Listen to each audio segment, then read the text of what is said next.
Assalamualaikum warahmatullahi wabarakatuh. Salam sejahtera bagi kita semua. Yang terhormat pimpinan Komisi 3. Dalam hal ini di sebelah kanan saya Senior Pangeran, sebelah kiri saya Komrad dan paling ujung Mas Adis Kadir, namanya Mas AK47 Kalashnikov. Dan anggota yang Komisi 3 yang kami hormati.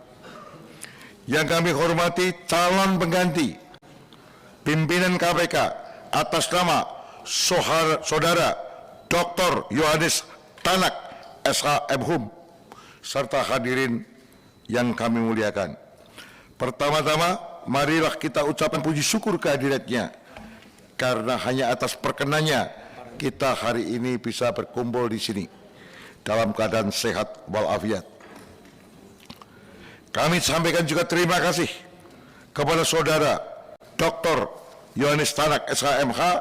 dalam hal ini sebagai calon pengganti pimpinan KPK untuk masa jabatan 2019-2023 menggantikan Ibu Lili Pintauli.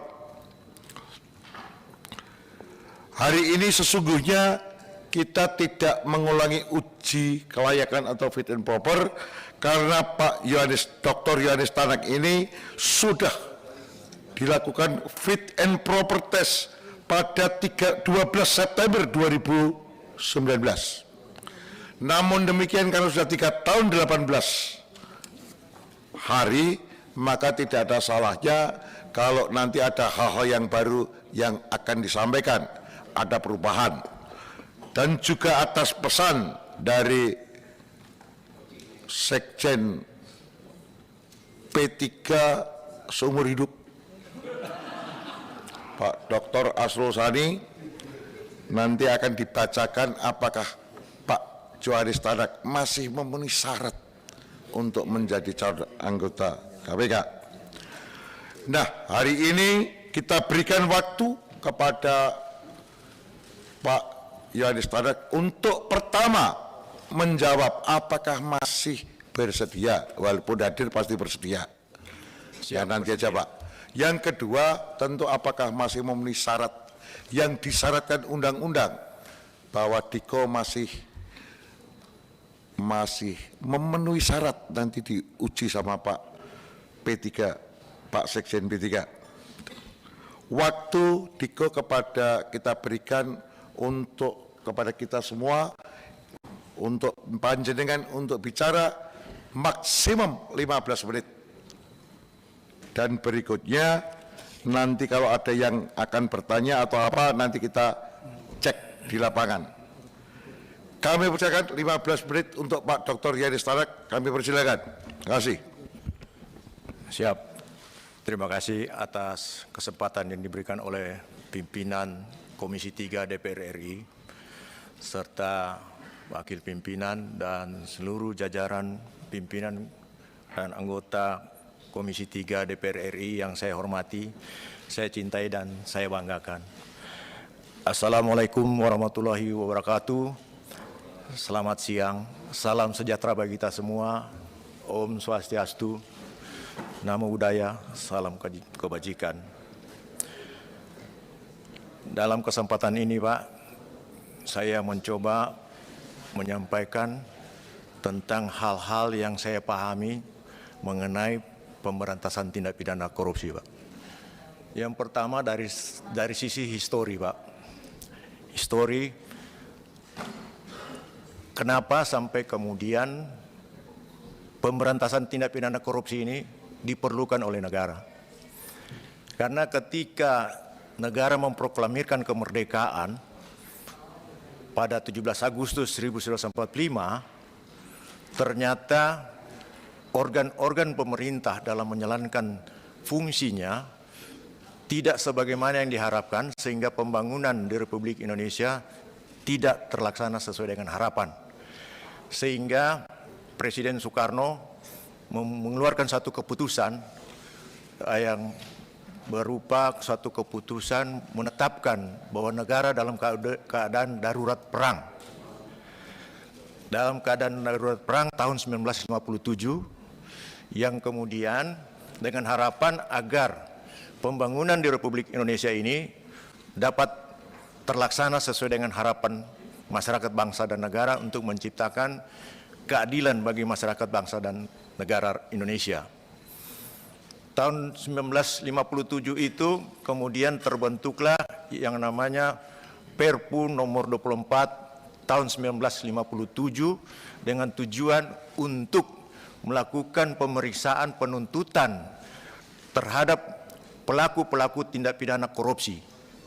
Yang kemudian pada tahun 1957 itu juga Perpu itu kemudian disahkan menjadi undang-undang sebagaimana diatur dalam Undang-Undang Nomor 1 tahun 1957, sehingga Perpu tersebut menjadi Undang-Undang Nomor 24 PRP tahun 1957 untuk melakukan pemeriksaan penuntutan dalam perkara tindak pidana korupsi. Namun dalam perjalanan sejarah ternyata apa yang diinginkan ini juga tidak bisa terrealisasi sesuai dengan harapan untuk menciptakan suatu keadilan bagi masyarakat dan bangsa. Sehingga kemudian dibentuklah satu tim untuk membentuk undang-undang tentang pemberantasan tindak pidana korupsi. Yang kemudian pada tahun 1960 dicabutlah undang-undang itu, kemudian tim bekerja yang kemudian pada tahun 1971 terbentuklah Undang-Undang Nomor 3 tahun 71 itu tentang pemberantasan tindak pidana korupsi. Namun dalam perjalanan negara ternyata Undang-Undang korupsi dianggap juga belum mampu, 371 belum mampu mengatasi dengan baik pemberantasan korupsi di negara ini. Sehingga kemudian dibentuklah Undang-Undang Nomor 31 tahun 99. Yang saya coba pahami, sejak adanya peraturan perundang-undangan di Republik ini, baru yang saya ketahui baru undang-undang tentang pemberantasan tindak pidana korupsi dalam Undang-Undang Nomor 24 tahun 1957 itu mengatur tentang pencegahan dalam pemberantasan tindak pidana korupsi. Baru undang-undang itu yang mengatur tentang pencegahan, kemudian mengatur tentang penindakan. Saya coba mempelajari kenapa diatur tentang pencegahan, karena dengan harapan bahwa anggaran yang telah tersedia untuk pembangunan tidak disalahgunakan. Jadi sebelum disalahgunakan dana tersebut harusnya dicegah dulu. Dengan harapan dengan melakukan pencegahan maka pembangunan dapat terrealisasi sesuai dengan anggaran pendapatan dan belanja negara yang telah mendapatkan persetujuan dari DPR RI dan menjadi suatu undang-undang. Kalau toh kemudian dalam perjalanan tidak sempat dilakukan pencegahan dan sudah terjadi suatu tindak pidana korupsi, barulah dilakukan penindakan. Itu yang kemudian dalam Undang-Undang Korupsi mengatur kenapa diatur bahwasanya Undang-Undang Korupsi perlu mengatur pencegahan, sedangkan dalam tindak pidana umum tidak ada mengatur tentang pencegahan. Nah, tentunya itu yang tidak lain dengan maksud agar pembangunan dapat berlangsung sesuai dengan harapan sebagaimana yang dianggarkan. Dan saya juga kemudian berpikir bahwa pemberantasan tindak pidana korupsi ini memang diperlukan, tetapi menurut hemat saya, skala prioritas yang diutamakan adalah idealnya adalah pencegahan, bukan penindakan. Penindakan kecuali sudah ada terjadi, tetapi sedapat mungkin seperti apa yang sudah saya lakukan, mudah-mudahan saya keliru atau saya salah. Ketika saya menjadi Kepala Kejaksaan Tinggi di Sulawesi Tengah dan Kepala Kejaksaan Tinggi di Jambi, saya pasti mendatangi pemerintah daerah.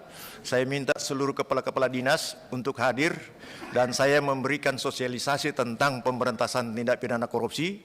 Bagaimana supaya jangan terjadi suatu tindak pidana korupsi. Apabila nanti kalian melakukan tindak pidana korupsi, sanksinya adalah seperti ini. Dan ketika saya bertindak, maka jangan salahkan kepada saya. Karena saya sudah mengingatkan bahwasanya anggaran yang disediakan oleh negara melalui pemerintah pusat maupun pemerintah daerah adalah uang rakyat yang harus dimanfaatkan untuk rakyat, dari rakyat, oleh rakyat, dan untuk rakyat. Sehingga jangan disalahgunakan.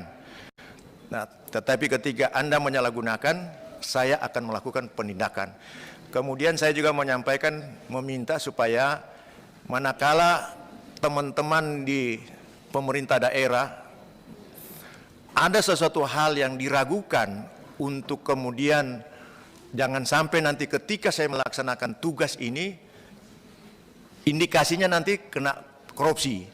Untuk itu saya minta ketika Anda ragu melaksanakan kegiatan pembangunan tersebut, jangan segan-segan datang ke kantor kami atau hubungi kami, karena kantor kejaksaan itu dibuat untuk kita semua, termasuk untuk rakyat. Sehingga teman-teman bisa berkomunikasi dalam konteks bagaimana perbuatan saya dapat dikualifikasi sebagai suatu tindak pidana korupsi, dan dalam konteks bagaimana apa yang saya akan kerjakan itu tidak dapat dikualifikasi sebagai tindak pidana korupsi. Yang kemudian juga saya meminta kepada teman-teman di pemerintah daerah, kalau ada pembangunan yang terhalang hanya karena proses korupsi yang kemudian sudah inkrah, saya juga meminta kepada teman-teman semua agar pembangunan tersebut dilanjutkan. Tetapi sebelum dilanjutkan, saya mohon supaya gedung tersebut dilakukan opnam dulu, berapa anggaran yang sudah tergunakan untuk pembangunan tersebut, kemudian berapa anggaran yang akan diperlukan untuk melanjutkan pembangunan tersebut, yang kemudian dianggarkan dan gedung tersebut diselesaikan dan dimanfaatkan dengan baik. Demikian juga yang saya lakukan pada saat saya sebagai Kepala Kejaksaan Tinggi di Jambi.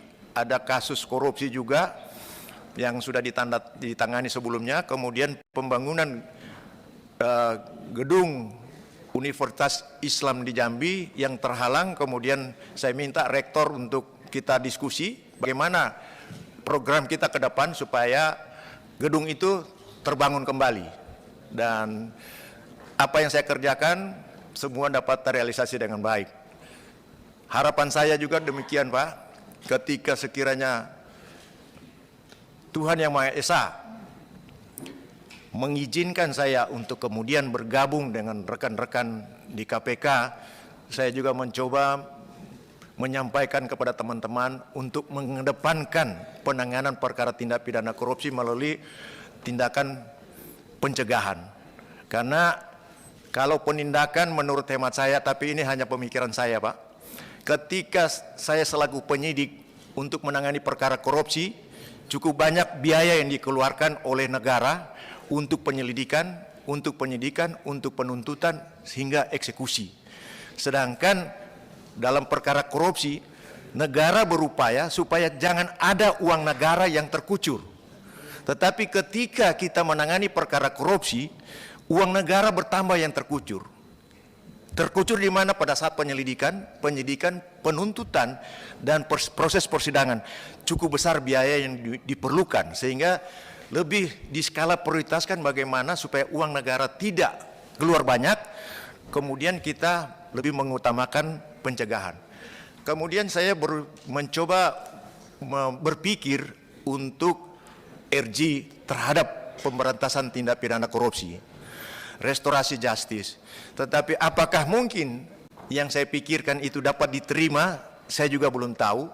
Harapan saya dapat diterima. Karena menurut pemikiran saya, RG tidak hanya dapat dilakukan dalam perkara tindak pidana umum, termasuk juga dalam perkara tindak pidana khusus. Itu dalam hal ini korupsi. Itu hal ini dapat saja dilakukan meskipun dalam pasal 4 Undang-Undang tentang Pemberantasan Tindak Pidana Korupsi mengatakan apabila ditemukan adanya kerugian keuangan negara tidak menghapus proses tindak pidana korupsi. Namun hal itu sangat dimungkinkan berdasarkan teori ilmu hukum yang ada, bahwasanya peraturan yang ada sebelumnya dikesampingkan oleh peraturan yang ada setelah itu.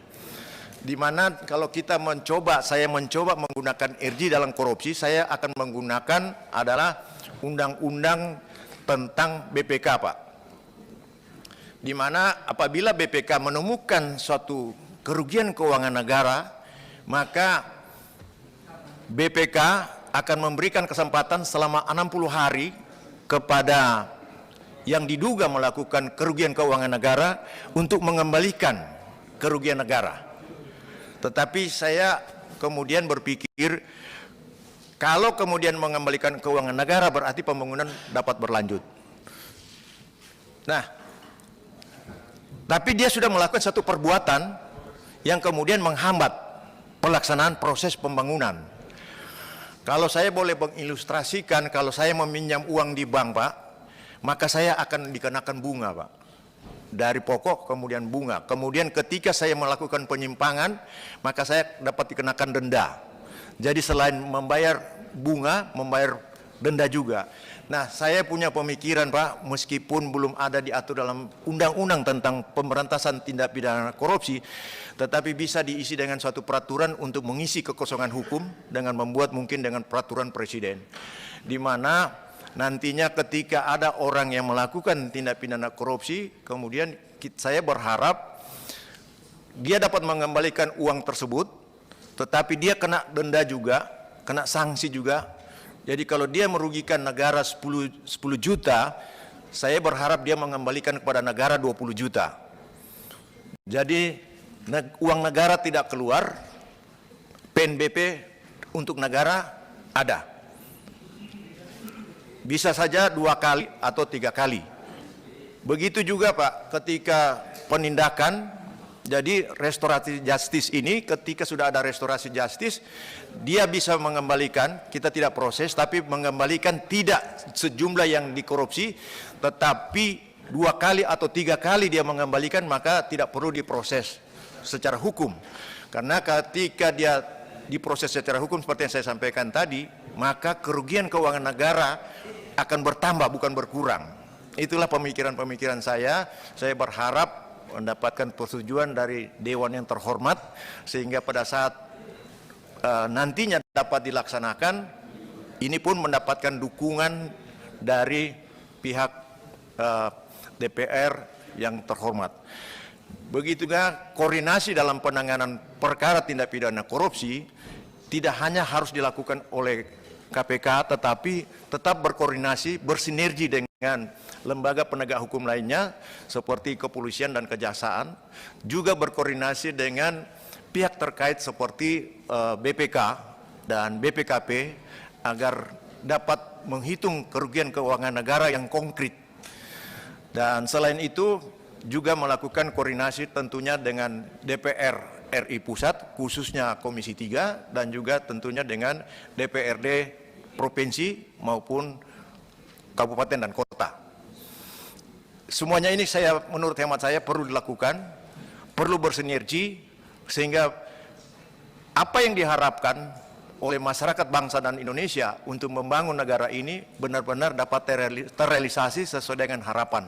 Sebagaimana yang diharapkan dalam Undang-Undang Dasar 45 maupun yang diharapkan dalam Pancasila yang kita pegang ini, yang kita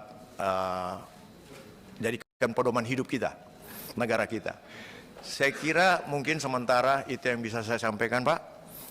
Manakala ada kekeliruan, kehilafan atau kekurangan mungkin dapat dilengkapi sehingga pada saatnya nanti ada perubahan, ada reformasi dalam penegakan hukum khususnya dalam pemberantasan tindak pidana korupsi.